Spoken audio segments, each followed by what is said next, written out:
All right, hold on, left or right? We going left or right? Right, all right. Hello, everybody. There you go. Starting off right. So obviously, Stuart got in touch with me a while back and said he'd like me to do a Creative Mornings, and I said, oh, that sounds great. Then he said it was about failure, and I really tried not to read into it. You want me up here? I gotta get closer to the mic for you. So, and then, but the reality is, Stuart with that accent could probably have asked me to wash his car, and I would have been like, oh yeah, it sounds great, let's do it. So, so the topic was failure. And, before I maybe thought I would jump into that, I don't know how many of you know anything about us, or what I do, or the studio does, or what Super 7 does. So we sort of thought we'd give you just a brief history, which was the Big Bang happened. We had the sun formed, the earth cooled, we had Pangea. I don't know if you guys remember that or not, but it was really cool. We had saber-toothed tigers, woolly mammoths, comic books. We had the moon landing. I was born in San Marcos, Texas. Yeah, there you go. There's a few. No one from San Francisco is from San Francisco, just remember that. Skateboarding, Star Wars, giant robots, giant monsters, punk, hardcore, straight edge, Jawbreaker, that's San Francisco. Went to college in Texas, not some design school. Not that that matters, but weird. But that's where I met Dora, my wife, and the other partner at Hybrid, who does not want to be on stage. My first job was at Fossil Watches in Texas, and then I went to Nike. I worked there till Nike, then Jawbreaker broke up. I moved to San Francisco in 2000, and in 2001 I opened Hybrid Design and Super 7. So that gives you a quick why anybody should care if they care. So the topic was failure, and I don't know. It's one of those buzzwords you hear a lot about right now. Everybody's sort of like, oh, failure this, and you actually hear this one more than anything else, which is fail often.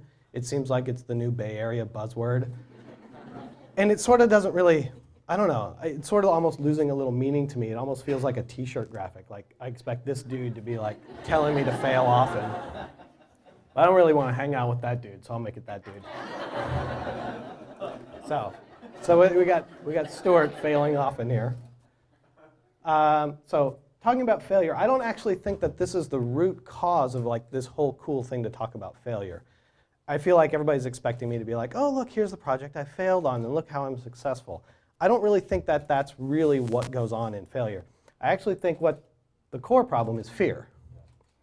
And it's not really this fear, it's not this fear, but it's this. And this is what people are worried about. So across all this, across all the weird and various things that we've done over the years, which we'll talk about maybe a little later, it's like, how do we get past the fear to get into what we're doing? And so I asked one of two questions, which is, what do I have to lose? And what's the worst that can happen? And this is sort of my mantra on it, my t-shirt graphic, if you will, is what's the worst that can happen? And I know the answer to that question, which is, I can lose everything and move back to Texas. So once I sort of deal with this, everything else becomes sort of inconsequential. Like, if I'm not scared to death of that, like I can always move back and I can come back again, I can do whatever, then it gives us the ability, well, there you go, next slide. It gives us the ability to sort of move on. Because those things that are sort of holding back everybody seems to be these fears. Fears of confrontation, being uncomfortable, not being in control, those kind of things. I don't know if you know any of those people. Embarrassment, ridicule, people are scared to make mistakes. People are just insecure about things. And it all really comes back to one thing, fear of judgment. So once again, what do we have to do to sort of get past these sort of things? So once we get through there, we can be fearless. And when we're fearless, we do it by hanging out with these two dudes. What do I have to lose? What's the worst that can happen? So once you know those guys, you can start doing whatever you want. What do you want to do? So in our case, what do we want to do? We opened our own design studio back in 2001. What do we have to lose? So in this case, it was time, salary, but I can always go back and get another job. Like we left Nike, we moved to San Francisco and started a studio. It was the beginning of the whole dot-com boom in San Francisco. We had no idea.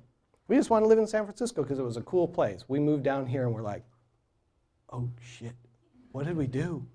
Do you know how expensive it is here?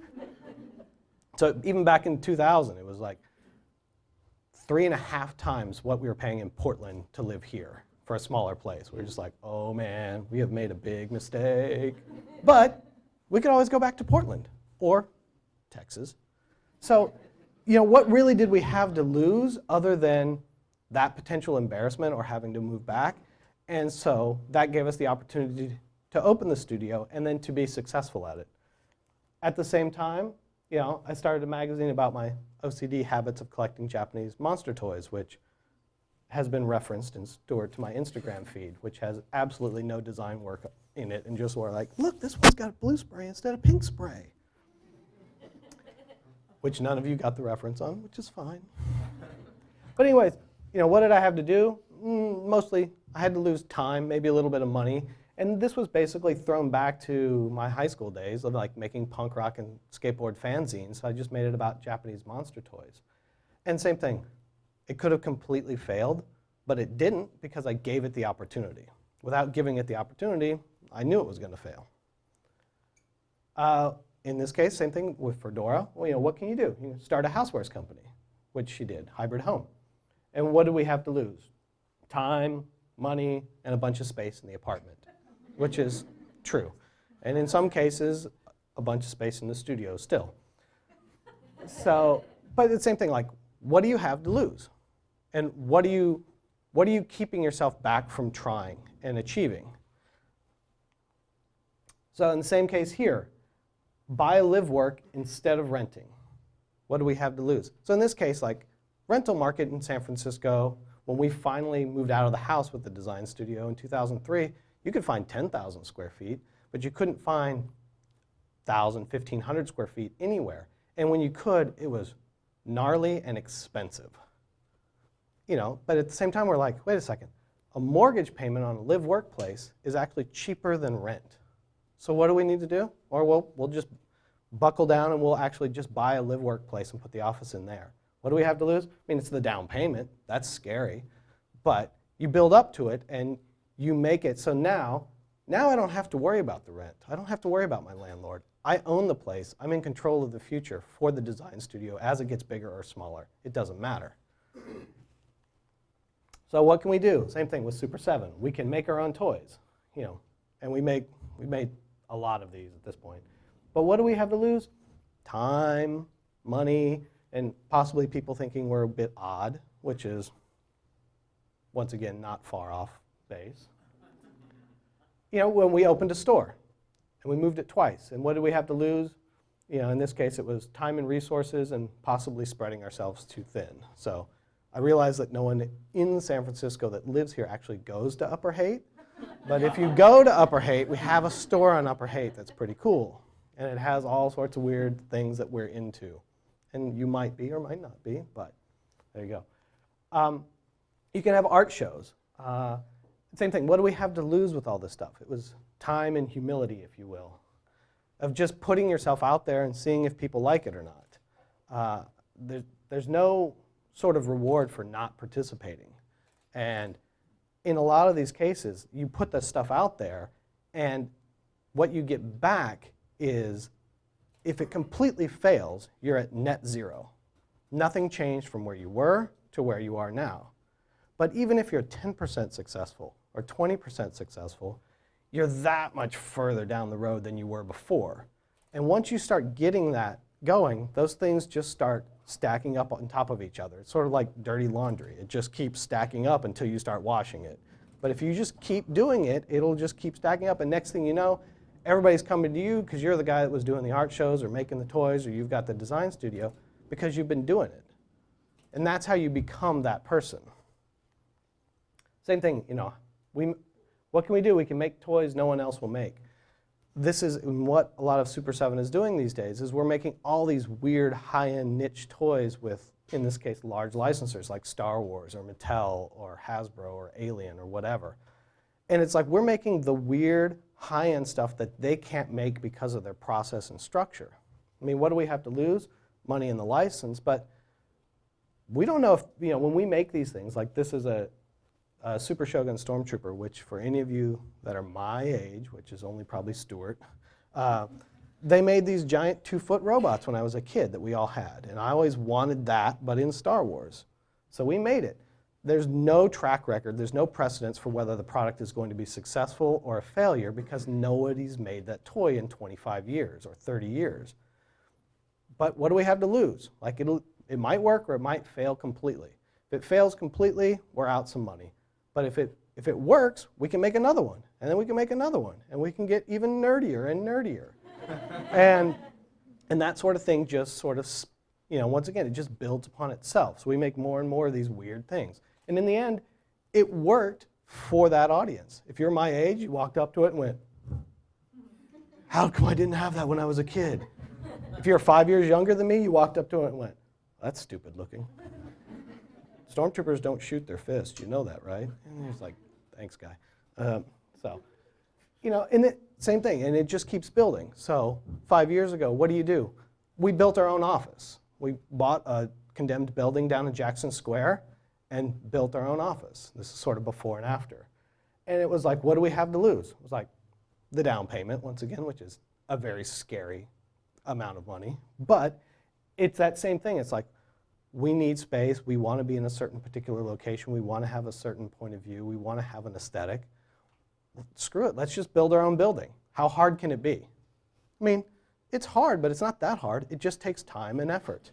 And then, obviously, along the way, we've done littler building projects for clients and stuff, so we have a decent comfort zone with it, but we've never built a building. We haven't bought anything of this size. If it completely implodes, it'll set us back some, but it's not going to send us back to Texas. So why not? Let's try. Let's see if we can do it. Another thing you can do, you can fire clients if you get to that point. And I think this is sort of important because I think everybody gets caught up in their routine. They get caught up in the thing. Like, if that client is calling you and you dread picking up the phone, why are you there? Why are you not enjoying your life? And I'm not saying don't work hard or don't do any of these other things, but don't get trapped in the routine is what happens. That becomes a version of that same fear. It's like, well, if I don't do this, I'm going to get fired, and then I'm going to lose my job, and then I won't be able to make my rent payment, and then I'm going to have to move back to Texas. Okay, but are you making yourself miserable in the process? Just because they're paying you doesn't mean you have to be miserable. So whether it's a client or your job, you can be fearless about what you want and how you want to do it. You also have to be realistic and say, like, oh, I have $2 in the bank and I might have to work for a couple more months till I figure something out. But, take the initiative to not worry about what those consequences are or measure what those consequences are so you can let yourself be successful. I'm sure a lot of us know people that we went to design school with, or in my case, that I know guys that were, the guy I looked at was like, man, that guy's amazing. And that guy strips car ads for a living in Dallas. Like, I don't want to be that guy. And that guy strips car ads because when I told him you need to come to Nike, he was like, they won't like my portfolio. I was like, send it. They need people. He's unwilling to take the chance. He's afraid of being rejected and judged. And that's where he's at. And he calls me up to be like, oh, it'd be so cool if I was doing what you're doing. It's like, that's not my problem. That's your problem. So, heavy tangent right there at the end, right? So everybody quit your jobs now, run in the street. No, we're not doing any of that. But just, you have to be able to get past sort of the fear of worrying about what other people are thinking, because quite honestly, every single one of you in here, once you leave, you're not going to think about the person next to you or anybody else. You You're not even going to remember who they are half the time. You're like, but you'll sit here and be like, well, I don't want to make a funny noise or get laughed at. And then you leave here and you don't even know who they are. So why do we care? So in that way, design is no different than life in general, which is you can create what you want it to be. And I think the biggest hindrance for that, besides the fear, is that if you wait for somebody to create it for you, it's never going to happen. If you sit there and you wait, everybody's got the, we're getting a new art director and he's going to see the genius in me, and he's going to be like, why hasn't anybody shown that you can make these great things? It's not going to happen. That guy's going to show up and he's got the same deadlines and the same other thing is, and it's whoever's getting the work done gets the work done, and he doesn't, you're not going to have somebody else show up and give you the keys to your future. You have to decide you're going to start doing them yourself. Otherwise, I'd still be working at Fossil, which they're nice people. I go back and visit them when I'm in town, but I don't want to live in Plano and work on, another 1950s reference that hasn't been done yet. It's great. It's a wonderful aesthetic. They're very nice people. They're very good at what they do, but that's not what I want to do. And if I did, I'd be hightailing it to Texas, banging on their door, trying to get a job there. So, it's one of those things. Don't wait for the opportunity, because if you wait for the opportunity, it's not going to happen. So, rah-rah moment at the end, because Stuart was like, make it only 20 minutes. And I was like, I think I've breezed through this in 10. But so he's like, get started. And it's like, you already know what you want to do. You already know how to do it. Just start doing it. Start doing whatever it is. Half of the projects that we've done over the years, whether it's silkscreen editions or book publishing or t-shirts, have been with people we were friends with. Toys. Guys, some of the toys we've designed are guys that I used to go skating with in the 90s. I'd be like, oh, hey, that's a really cool thing. Why don't we make a toy out of it? He's like, I've never made toys before. I was like, I don't know. We'll try it, see if it works. A lot of the silkscreens that we had done is one of Dora's best friends from college in Texas. It's like, hey, I like your stuff. People are buying our silkscreens. Do you want to make some silkscreens? Why not? What's the worst that can happen? Well, we'll lose the money it costs to make the silkscreens. But the flip side is they might actually sell. So just start doing those things. No matter how small and inconsequential they might seem, the moment you start making them, you start giving yourself the opportunity to make the next one, and the next one, and the next one. And you don't have to worry about being successful at it. You just have to worry about getting it done, because that's what people care about. There's a million art galleries, not a million, but there's a lot of art galleries that we've gone and done shows at, and we'll talk to people, and it's like, I'll go there and say like, okay, hey, here's all the big, crazy, looks good in photographs pieces. Those aren't going to sell. But the $40 silkscreen editions that I have here, you're going to make all your money on that. And that's the reality. We have an art show. They sell 50 silkscreens, and they sell 2 big pieces, and the rest don't sell because, people that buy expensive art, it takes time, and they want to know who you are and what's the provenance. The dude walking in can buy a $40 silkscreen and go, that's cool, I can stick it on my wall. So that's the reality. It's like the perception of what happens versus the reality of doing are far different things. Just start making stuff. I don't know. That was far, like I said, I was expecting to move through this at a slightly better pace and time it correctly, but now it's been like, hi, 5 minutes, I'm out, let's go. So that's all I have on this, and I think Stuart was very adamant on, okay, we want to have some QA time, and I'm like, all right. So you want to do something?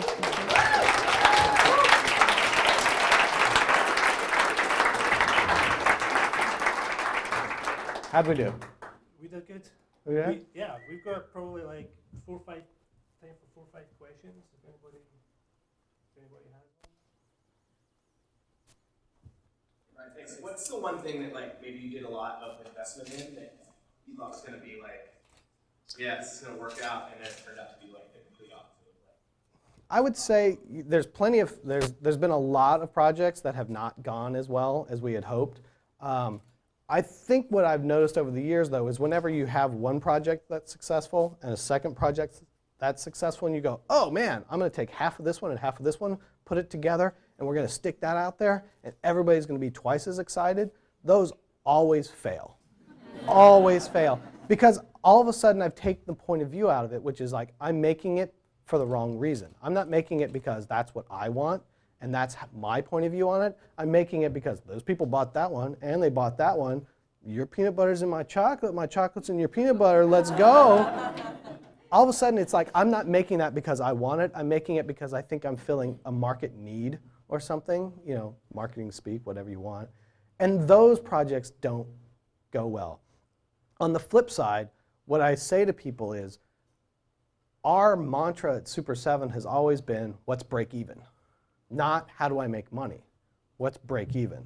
So if it's a case like silk screens, I don't know how many of you have made silk screens in the past, but they're very inexpensive. You can make a run of 100 silk screens for about $600. And people sell them for 20 to 40 bucks each. So then we're like, okay, even at 20 bucks, that means I have to sell 30 silk screens. So even though I've made 100, my goal is to sell 30, because if I sold 30, I have the money to make another batch of silk screens. If they sell more than 30, it's gravy. But my goal is just to get out.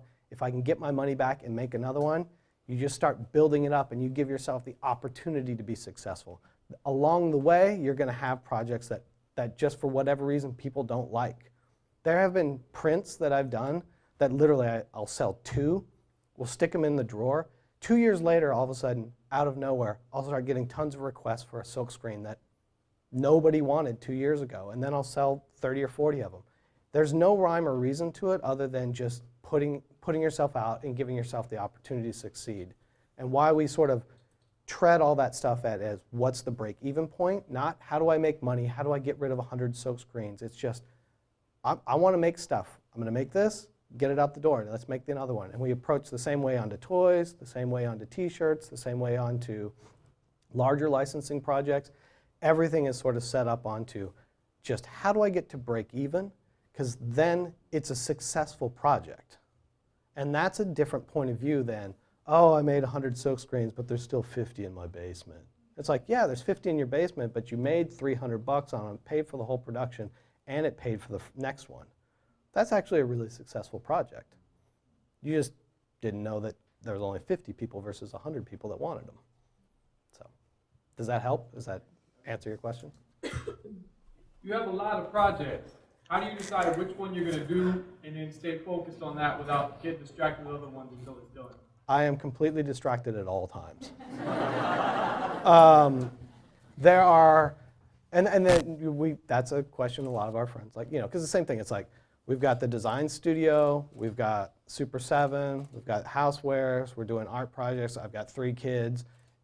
There's a lot of things going at all times. But it's like, hey, I'm getting 10% done on this project a week, and it just takes me 10 weeks to get it done. But then it's done and it's off the plate, and I'm on to the next thing where I'm moving on it little bit by little bit. And it's just, I can't usually stop and generate one whole project start to finish. That's not realistic for us or the way my brain works on these things. But I think the biggest thing is just, you know, you have, same thing, I sit down like once a week and kind of, okay, what am I behind on? What do I got to work on? And you know, you reprioritize again. Because there's things that you'll be halfway through a project and something will come up that's a better idea, and you have to just be able to make that decision. Like, you know what, I'm going to put this one on the back burner to focus on this one. But it's just that slow and steady wins the race. It's churning through, it moves through. It doesn't exactly fly sometimes, but it gets done. And getting it done is the difference between people that talk about it and the people that don't. That sounded really negative at the end. Sorry. Okay. Yeah. When you're moving into a new space like uncharted territory, what's kind of your general plan of attack for figuring out how to get it done and what to do next? Like, can you? Like the first time you made a toy, like when it's like making. You know, the toy thing was a little bit different because with the magazine, what we started with was I started recoloring toys for Japanese companies. And it sounds really silly, but we had an American sensibility on how we should recolor these toys that they were making in Japan. And they're a very linear society. It sounds rude, but they're a very linear, like, oh, we're going to make a recolor of this. Here's what's been done before, therefore I will make an homage to this. And it's a very straight line. Where when we went, and it was Godzilla toys, we're like, we're going to make Meltdown Godzilla, and it's clear orange with yellow and red, and it looks like it's going to explode in lava.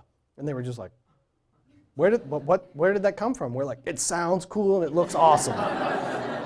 Like, I want that one. And they were like, oh, okay. But those sort of toys started selling really well because it was a different point of view on traditional monster toys from Japan. Then we started designing monster toys for them in Japan, like form factors in different sizes. From there, we started designing our own characters in Japan.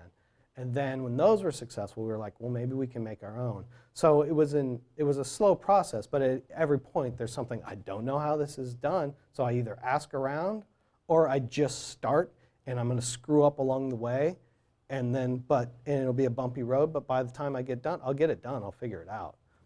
So I would say that probably the vast majority of things that we get into, when it's outside of our comfort zone, we do as much research as we can, but research isn't going to really tell you how to do it.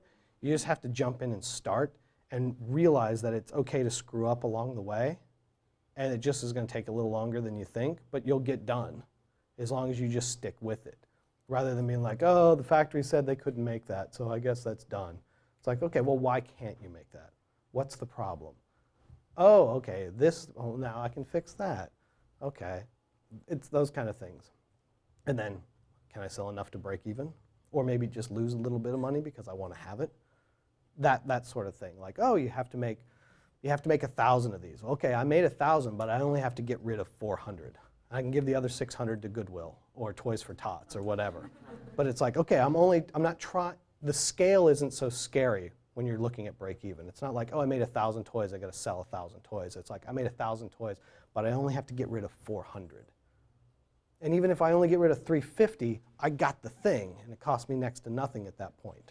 So just going for it.